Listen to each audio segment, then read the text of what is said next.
Voilà, ça se précise, l'entreprise de destruction économique et sociale du fou psychopathe pervers narcissique Macron s'accélère. Bah oui, parce qu'avec un endettement record de 3100 milliards d'euros, bah, il faut à présent penser à combler les trous.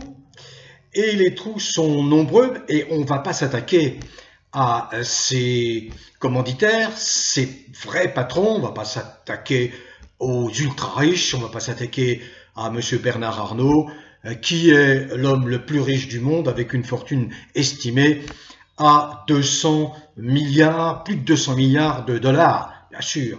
Alors comme Bernard Arnault et comme tous ces ultra-riches ont mis la main sur tous les médias qui sont devenus des merdias aux ordres du pouvoir et de l'oligarchie, eh bien, les médias ne font plus leur travail, en tout cas ce que l'on appelait naguère les médias, c'est-à-dire des gens dont la fonction est de vous informer, d'enquêter, d'être un contre-pouvoir du pouvoir politique. Non, non, aujourd'hui, c'est la courroie de transmission, ils sont la courroie de transmission du régime fasciste macronien, fasciste mais également régime capitaliste financier ultra-libéral qui se contrebalance du sort des plus exposés dans la société. Il n'y a pas une once de souci social, de souci humain. Et pourtant, il est soutenu par les socialistes,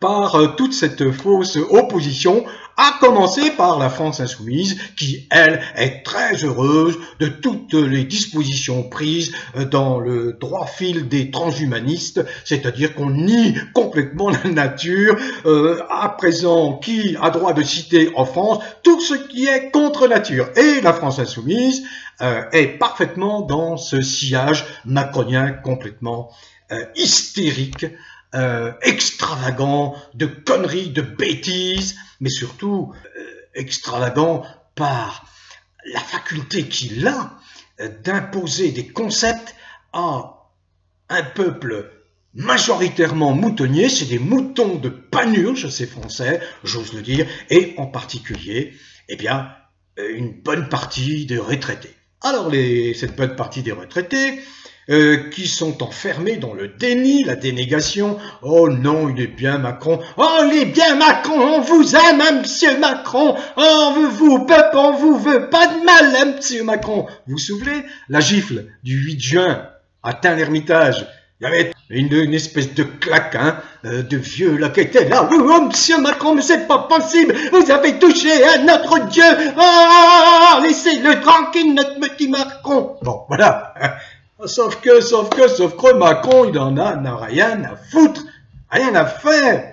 Il en a cure de tous ces... Il est complètement insensible, il est froid à tout ce qui peut être même compliment, etc., etc. Il passe. Lui, il suit sa feuille de route, en parfait psychopathe, dictateur qu'il est. Et sa feuille de route, eh bien, c'est quoi? Eh ben, on lui dit, ses commanditaires, dis donc, attention là, hein, parce que le budget, les déficits, tout ça, c'est plus maîtrisé, ça n'est plus maîtrisé du tout.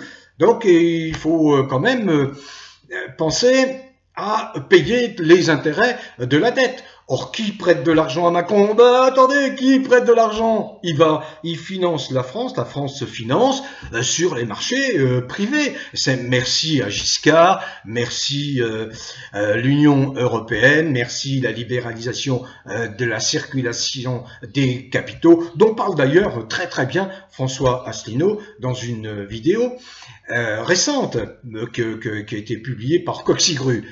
Donc voilà, Macron, ben, il est en face de ses obligations, mais lui, il n'en a rien à foutre. Hein. Alors, que fait-il? Ah ben la recette est traditionnelle. Oh, ces feignants, ces feignasses de chômeurs. Oh, ils perçoivent trop. Hein. Et une nouvelle fois, après avoir raccourci la durée du versement de l'allocation chômage de 18 mois à 10 mois, eh bien, nouvelle charge à partir du mois de juillet, pendant que les Français seront censés s'endormir devant les Jeux Olympiques, phagocytés par tout ce que vous savez, hein, tous ces gens qui illustrent un monde à part. Bon, bref, très ultra minoritaire, bien. Et donc pendant le mois de juillet, le mois d'août, eh ben, c'est la saison idéale, ce sont les mois idéaux pour passer les pilules les plus amères, les lois les plus abjectes. Sous Macron, les plus abjects, les plus dégueulasses. Et on va s'en prendre une nouvelle fois aux chômeurs. Les chômeurs qui, jusqu'à présent, pour justifier du versement d'une allocation de chômage, devaient justifier dans les 24 derniers mois de 6 mois au minimum d'activité. Eh bien là, ils devront justifier de 8 mois. Mais c'est considérable, considérable.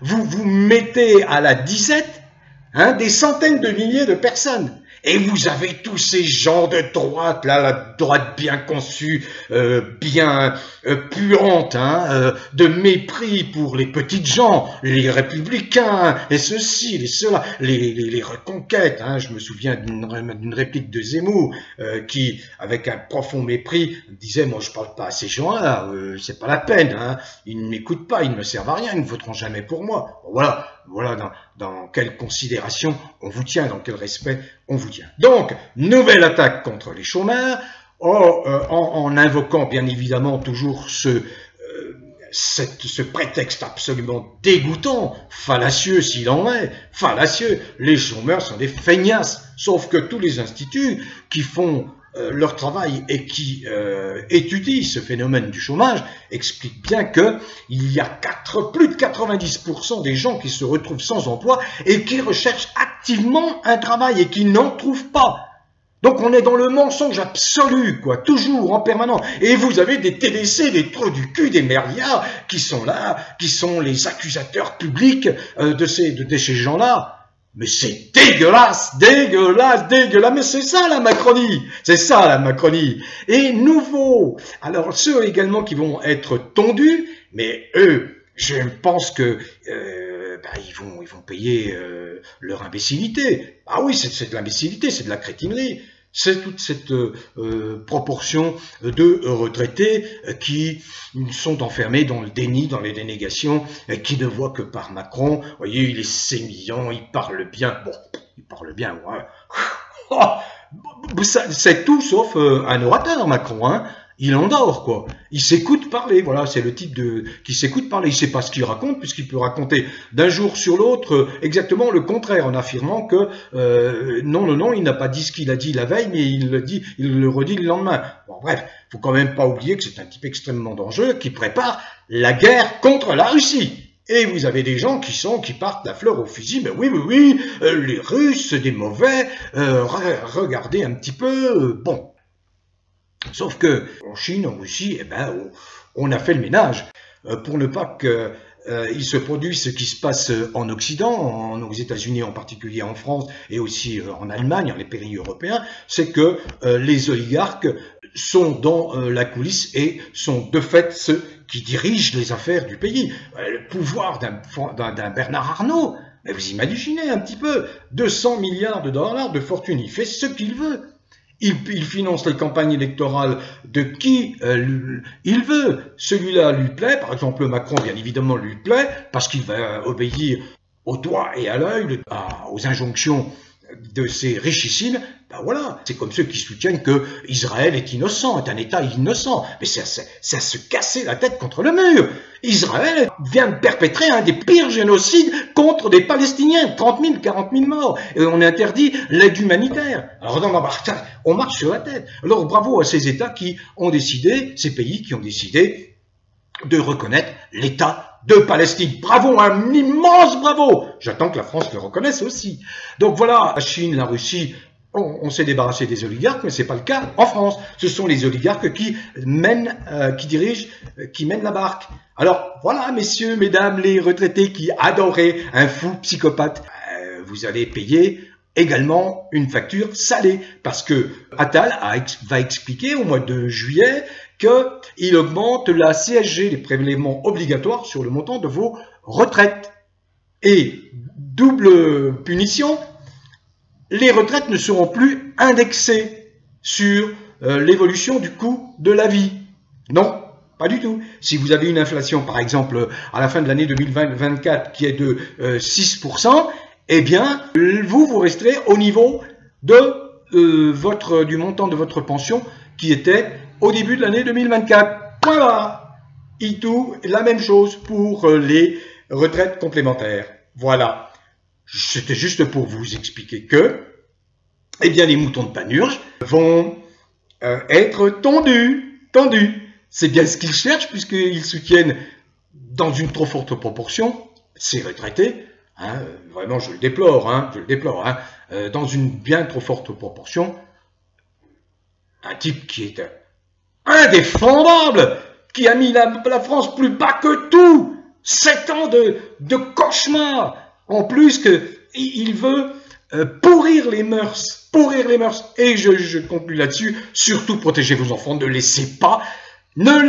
vous laissez pas faire à la rentrée scolaire de septembre. Pas d'éducation sexuelle orientée. Parce qu'elle est orientée par Attal. Voyez? Pourquoi? Parce que derrière ça, il y a les arrière-pensées.